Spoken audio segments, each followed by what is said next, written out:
Okay, welcome back. We're here. It's early in the month. That means the stats are out. We're here with Jay, our stats man, the J man I call him.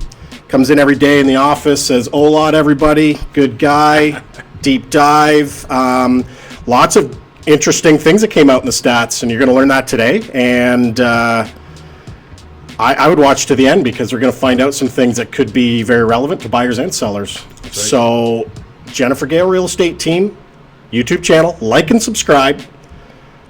Link in the description. Comment, ask questions. We want them. We need them. We've got a new gaffer. Like our crew is growing, and the production time is also growing because Nicole, we call her an investor in the channel, and we got a third camera, and it's her phone. She was helping Rachel set up all these things, and Jay and I are just sitting here, and if anybody knows Nicole, she's very detail oriented to say the least.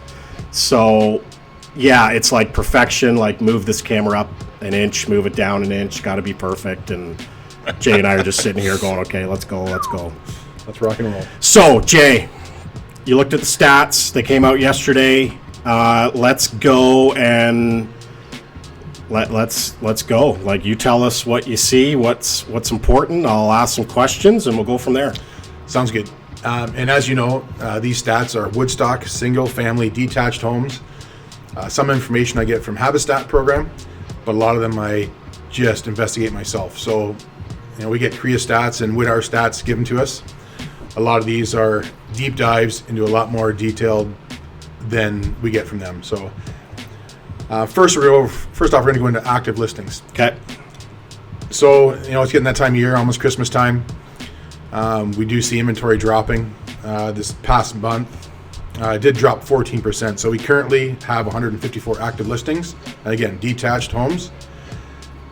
End of October, we had 179. So it went down 14%. Why do you think that is? So pretend I'm an idiot. Like, I can be an idiot sometimes, but why is that? Is it people that are taking their house off the market for the holidays, or is it people getting frustrated because they haven't sold? Like, what do you attribute to that drop?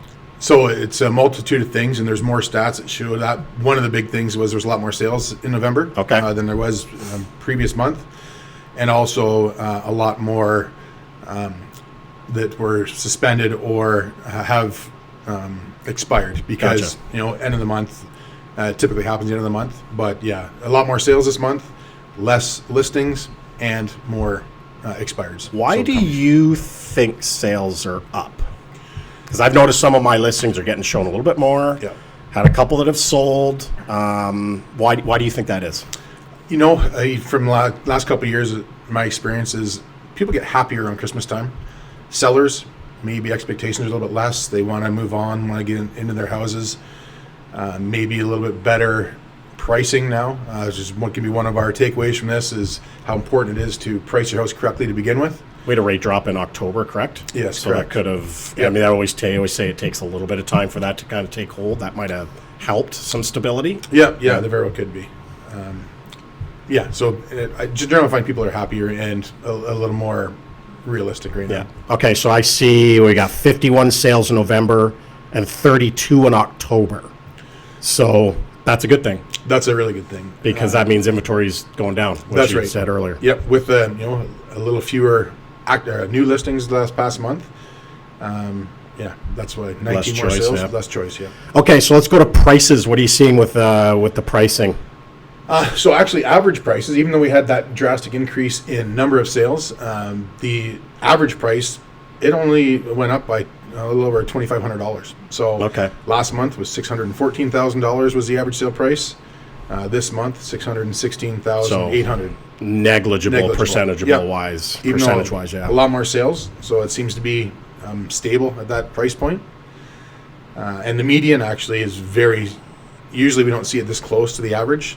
Median's usually a little bit less. Okay. But median actually was almost $2,000 more than the average, which means there's the anomalies of a lower price or a $1.5 million house selling didn't affect the average price that much. Which, now I'm looking at the numbers here, the chart you gave me, it makes sense because the maximum Talk about the maximum sale price. This is kind of interesting. Yep. Maximum sale price this month was $950,000. So nothing over $1 million. Nothing over $1 million.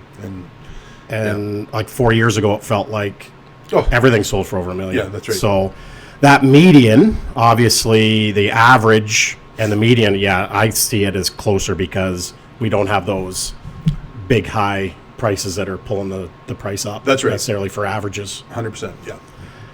Okay, so you gave me an interesting little nugget that I don't know how the heck you find this stuff out, but you do, and it's interesting when you tell me. Biggest loss, biggest gain. Talk to us about that. All right. So the biggest loss of the 51 homes in November for Woodstock, unfortunately, somebody purchased a house and the sale price was $661,000 less than what they bought it for. Now, did they buy in COVID? They bought in COVID. Almost $1.6 million purchase price, and sold for, that was the $950,000. So, okay, let's dive into that one a little bit. Like, what happens there? Like, if that person buys that house, and I don't know. I don't even know what house it is, so I don't know what happened. I wasn't looking at pictures or anything. Yeah. Do you attribute that to like somebody buying a house, maybe running it down a bit?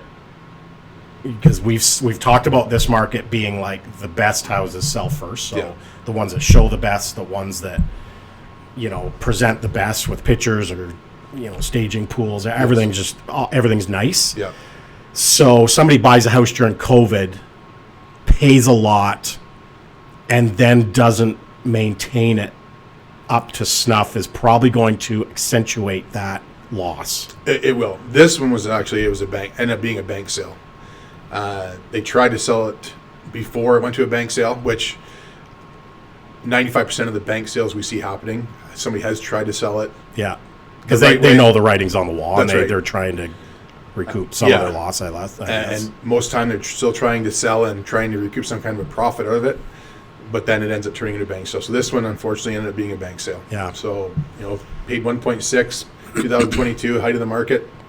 It was a new build, and then unfortunately, and we see a lot of bank sales come up, and the last bunch of months of ownership sometimes have been less than stellar. That's right. Maintenance on just everything. I mean, if a buyer has something to nitpick about in this market, when it is a buyer's market, they'll nitpick about it. That's right. So they will. Unfortunate, but somewhat becoming common. Mm-hmm. Which. Let's go to the biggest gain. Let's get to some sunshine here. 100%. Out of all the 51 houses that sold, some of the stats I track, one is the biggest gain as well. So one clients, people own the house for approximately 8 years, and their house improved in value $474,500. So that averaged $47,000 a year increase. And that house in particular, really, all they did was they put in a pool in the backyard. No updates, no modifications. So $47,000 per year was quite a big profit for this family. That's an interesting thing, because when I started in real estate, pools were a negative.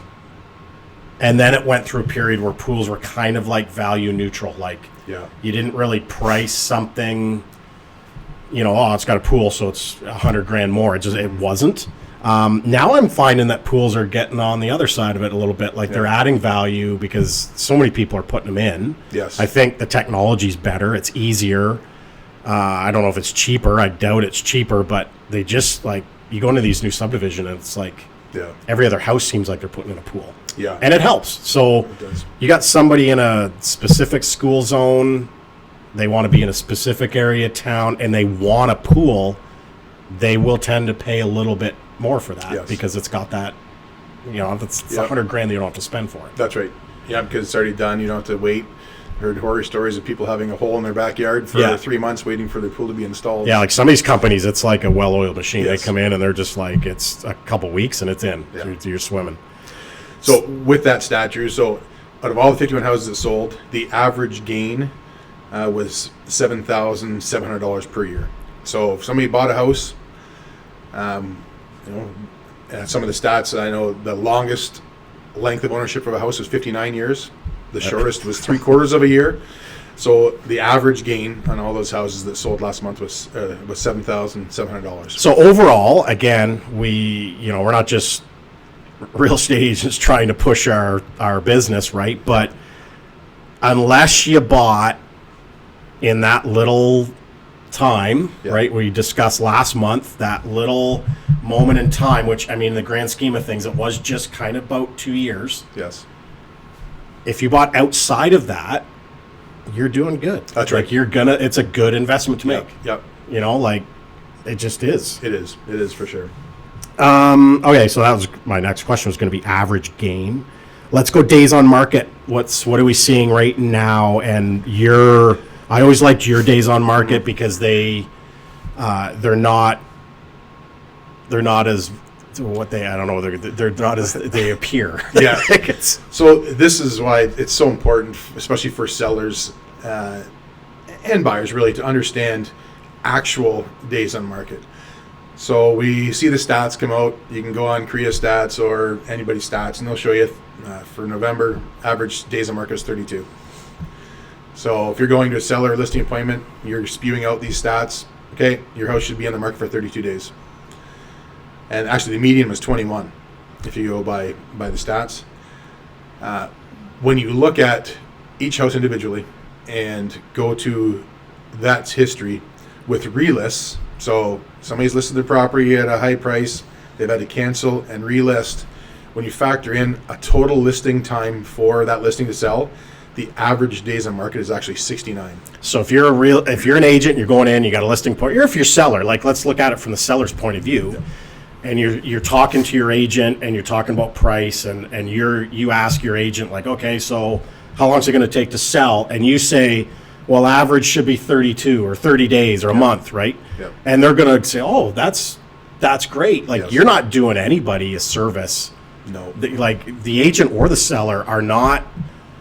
That's no good for either. No, it's not. Right. So you're just, I can't imagine an agent doing that to try to like get the listing. Yeah. Like, just tell the truth and say, look, no matter what you hear or see on some of these reels that these agents make or, what they read, deeper dive, that cancel relist type strategy skews the numbers. It sure does. So we're really over 2 months. We're like almost a month and a half on the market for the average house. Yeah, and to go with the eventual how to price your house, whether you've arrived at that price, your agent suggested the higher price and you agree as a seller, or the agent's going with the seller's price, this is one of the issues. If you had gone with the better price, obviously you're 32 days on market, not you're 69. Yeah.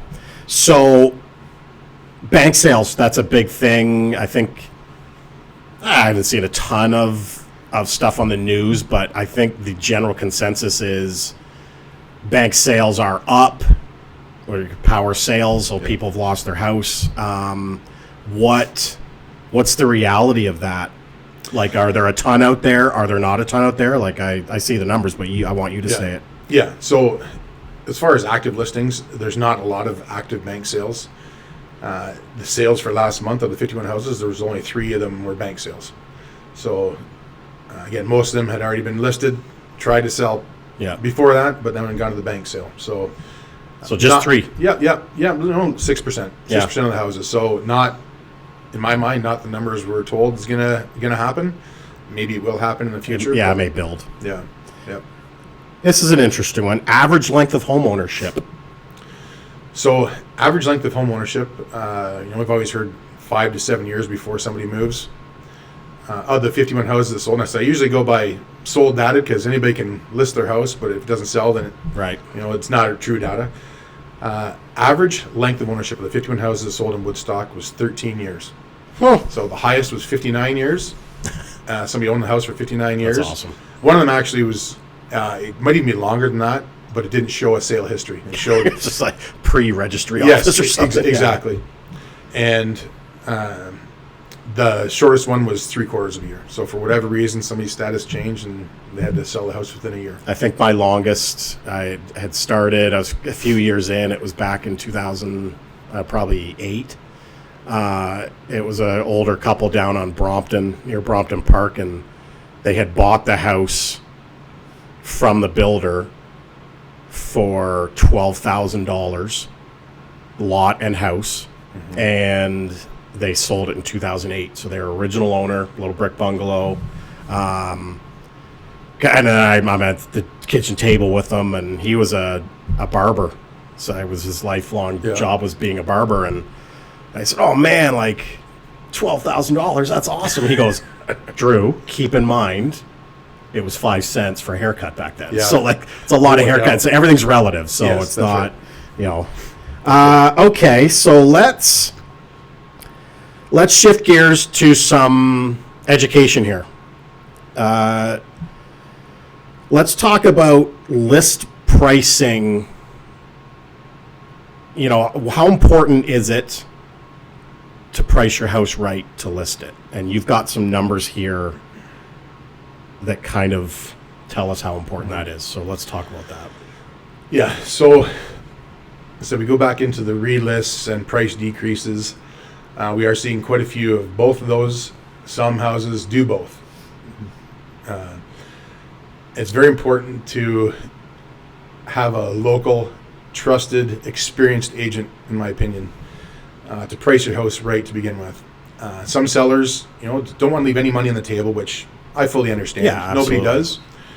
And I don't see any of our agents and our brokers going out and pricing houses to do a quick sale, right? We're trying to do market valuations. What happens is lots of times the seller still wants a little bit more money, so we might give in to their ask price. What happens there is properties end up sitting in the market for a long time and have to get relisted, right?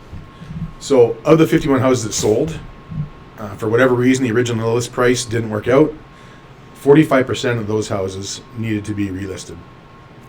45%, almost half of the houses did not sell the first kick of the cat or can. So that would have been a listing time frame of, what do you think?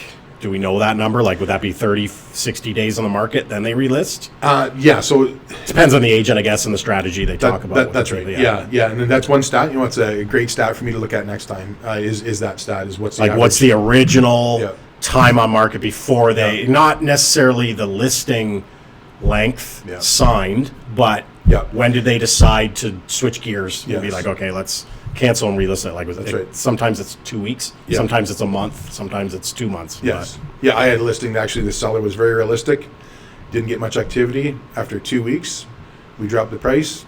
2 weeks after that, we actually canceled and relisted, and it sold. Yeah, right? Like we do a lot after 2 weeks. Yeah. Like 2 weeks, the first 2 weeks, if you're not getting any looks, that's probably time to just look at.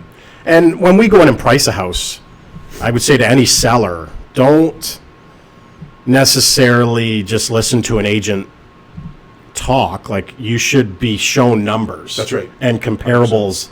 So when we're at the table with somebody trying to get a list price, like, I want them to feel comfortable that I'm not just saying like, I just want this sold quick for me. Yeah. We want all the money for the seller. It just gets hard when a seller gets a number in their head that's not based on data or market, when we have that number in front of us based on maybe 10 comparables, and they just said, nah, I just think it's worth $50,000 more than you said. Yeah. Well, it's probably not. No. And we're not here to like berate any seller, but like the numbers are the numbers, and we can only do so much. Yeah. I see 50 houses a month. A seller might see them on paper or on Realtor.ca, but we see these houses. So lots of times we go with comparables, 4 comparables. I've seen all 4 of these houses. Yeah. Even though you think your house is special, which it might have an upgraded dishwasher. Yeah. But everybody else's house is the same, right? There's not a lot of out of the ordinary houses that we are that far off on price. And we suggest a price. It's because we've seen other houses. We know what it's like. Yeah. And I mean, it's a tough balance, right? Because there is some sentimental value that people put on their houses if they've had their kids there, if they've had life events there. We feel that. We feel for them. We get that. But we can't look at that and add value from our end. Like That's we right. just have to be, it's bricks and mortar in our world. Yes. And that's just the unfortunate job we have sometimes when we're, Yes. in the battlefield trying to get a price. Yes. And also to go with that, 51% of the homes had price reductions.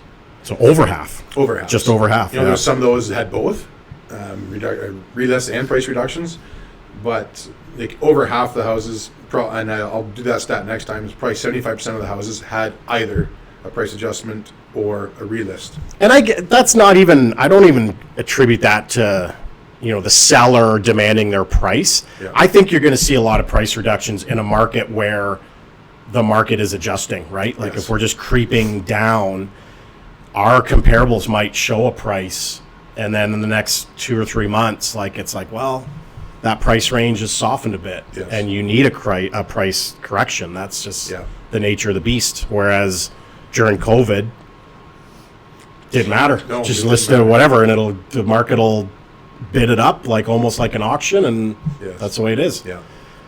So good job, Jay. I got one more stat. Okay. for you. Okay.